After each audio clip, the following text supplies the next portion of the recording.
Bonjour.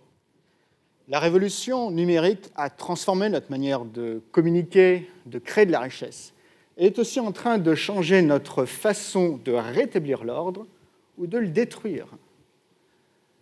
À la veille de Noël 2015, en Ukraine, 225 000 personnes sont plongées dans le noir.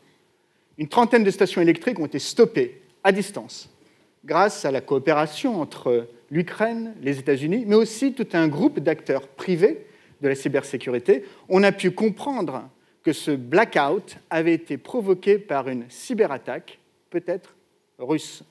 Et avec ce faisceau convergent de recherche indépendante, le Department of Homeland Security, fin février 2016, a émis une alerte pour l'ensemble des opérateurs d'électricité aux États-Unis. Cet épisode illustre la nécessité de coopérer avec un maximum de partenaires afin d'obtenir l'information la plus juste sur qui est à l'origine de l'attaque, comment et pourquoi. La cybersécurité, en fait, est en train de devenir un jeu collectif, avec en son cœur un groupe d'États réunis en cercle concentrique de confiance, mais connectés en réseau à des instituts de recherche, des groupes privés de cybersécurité et même des plateformes communautaires de hackers éthiques. Nous sommes en fait en train d'assister à l'émergence d'un nouveau système de défense collective. Avant la guerre froide et l'OTAN, ce type d'arrangement n'avait jamais vraiment fonctionné, et avec la chute du mur de Berlin, beaucoup pensaient que l'OTAN n'aurait pas beaucoup d'avenir. Eh bien, la cybersécurité va faire de ce principe de la défense collective une nécessité stratégique pour la sécurité au XXIe siècle. Et il va y avoir d'autres implications pour les États.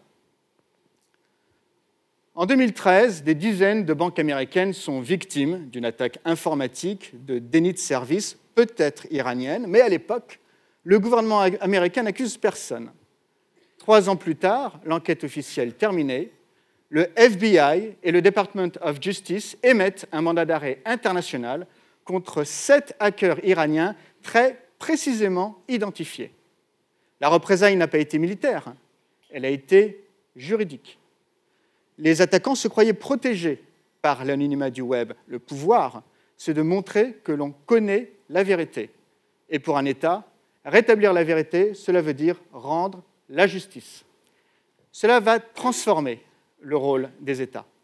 Dans sa définition classique, la définition classique de l'État de Max Weber, c'est le monopole de la violence légale de masse.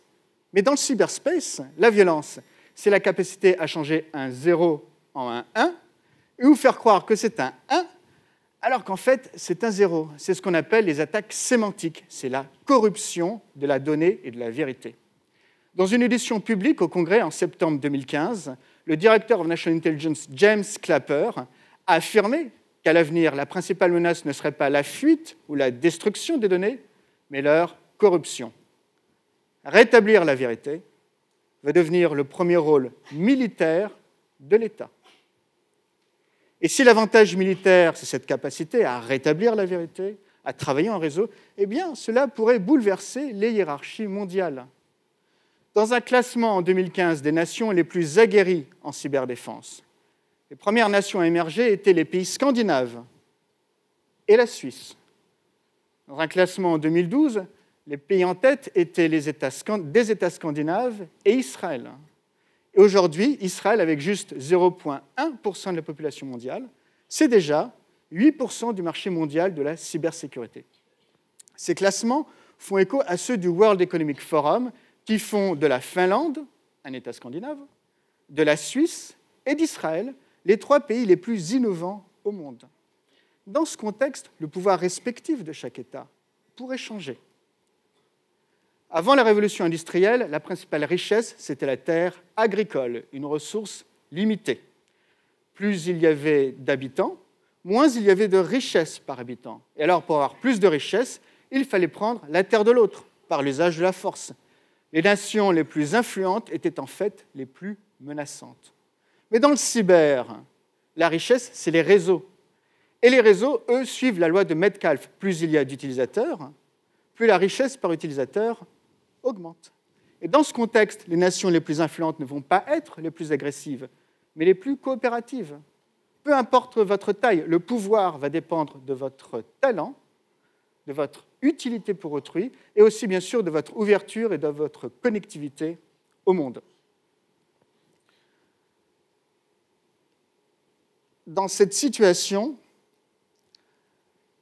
qui est en train d'émerger, on voit donc de nouvelles valeurs qui sont basées sur la coopération, l'ouverture qui sont en train d'apparaître, mais il y a également un nouveau désordre qui est en train d'émerger, car une vieille activité humaine également est en train de subir sa disruption, celle du crime.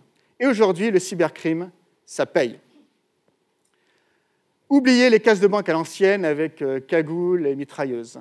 Dans la campagne de cyberattaque Carbanak révélée en 2015, aurait fait perdre plus de 900 millions de dollars à des dizaines d'institutions financières à travers le monde. Et aujourd'hui, le cybercrime pèserait entre 400 et 500 milliards de dollars, environ 0,5% du PNB des économies les plus avancées.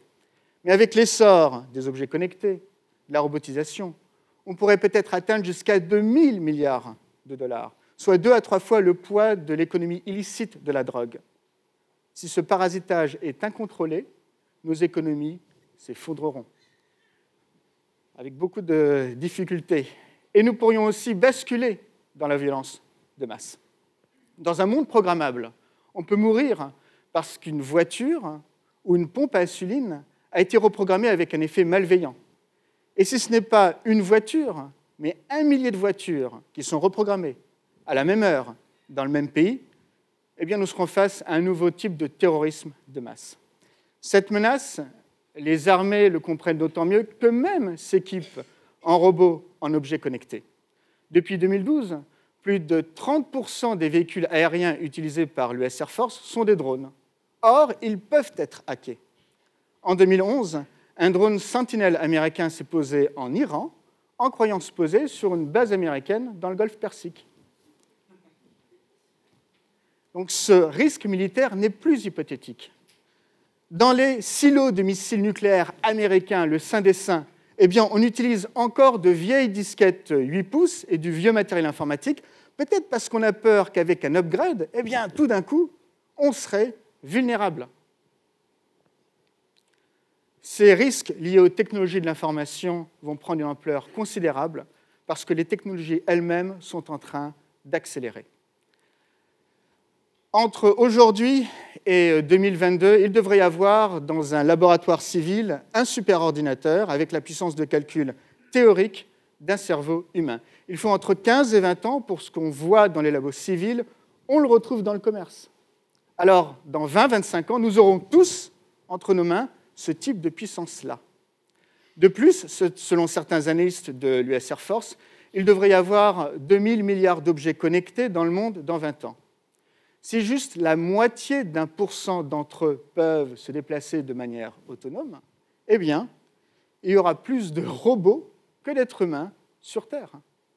Alors, il ne faut pas imaginer une suprématie des robots façon Terminator. À la différence des mâles, chez les mammifères, les robots, même avec de l'intelligence artificielle, ne se battent pas pour obtenir plus de conquêtes féminines. Les robots, ça ne se reproduit pas entre eux. Les robots ne se battent pas non plus pour survivre, ils n'ont pas peur de la mort. Ils s'éteignent à chaque fois qu'on appuie sur le bouton « off ». Le vrai problème, ce n'est pas la machine, c'est l'utilisateur. Homo sapiens, une des rares espèces dans le règne animal qui est capable de tuer entre congénères adultes et pour lesquels les questions de hiérarchie, de statut sont extrêmement importantes.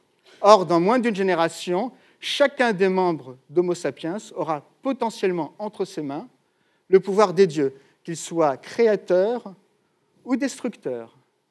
Cette face sombre du cyber va se superposer à l'âge du nucléaire, dans lequel nous vivons déjà depuis plus de 70 ans. Les risques d'emballement sont très importants et la menace pourrait être terminale. Alors que faire ? Eh bien, ouvrons des pistes au niveau collectif et individuel. Au niveau collectif, il faut bien sûr que chaque État renforce ses capacités de cyberdéfense, mais qu'il le fasse dans un esprit de coopération multilatérale qui est dans la logique même des réseaux. C'est un moyen, mais c'est aussi une fin en soi, car si la coopération est très forte, alors le coût de la non-coopération sera très élevé, et cela pourrait peut-être dissuader les tentatives d'aventure solitaire. Ces efforts collectifs dans nos démocraties doivent être soutenus par une prise de conscience de chacun d'entre nous. Comment? Eh bien, par exemple, en essayant de jouer à hacker pour essayer de comprendre un petit peu le sens d'un hack, ou bien en simulant sur sa situation personnelle ou professionnelle ce qu'il adviendrait si on était soi-même victime d'un hack. Il y a des règles de la sécurité informatique à suivre, mais elles ne sont pas immuables parce que l'univers cyber évolue constamment. L'ultime ligne de défense, en réalité, c'est cette prise de conscience qui nous permet de rester sur le qui-vive. Et rester sur le qui-vive, nous allons également être obligés de l'être au niveau de notre espèce, de notre humanité. Je ne suis pas climato-sceptique. Si nous ne faisons rien contre le réchauffement climatique, d'ici la fin du siècle, notre planète sera sous le coup d'une menace très grave. Mais bien avant cela, dans peut-être juste 25 ans, nous aurons un autre problème mondial, celui de ce dérèglement par l'action malicieuse de l'homme, de ce langage digital qui désormais contrôle ce monde programmable en train d'émerger très rapidement. Une menace dont les conséquences graves pourraient venir bien plus tôt que ceux du réchauffement climatique et qui est désormais une menace de survie critique pour notre humanité. Merci.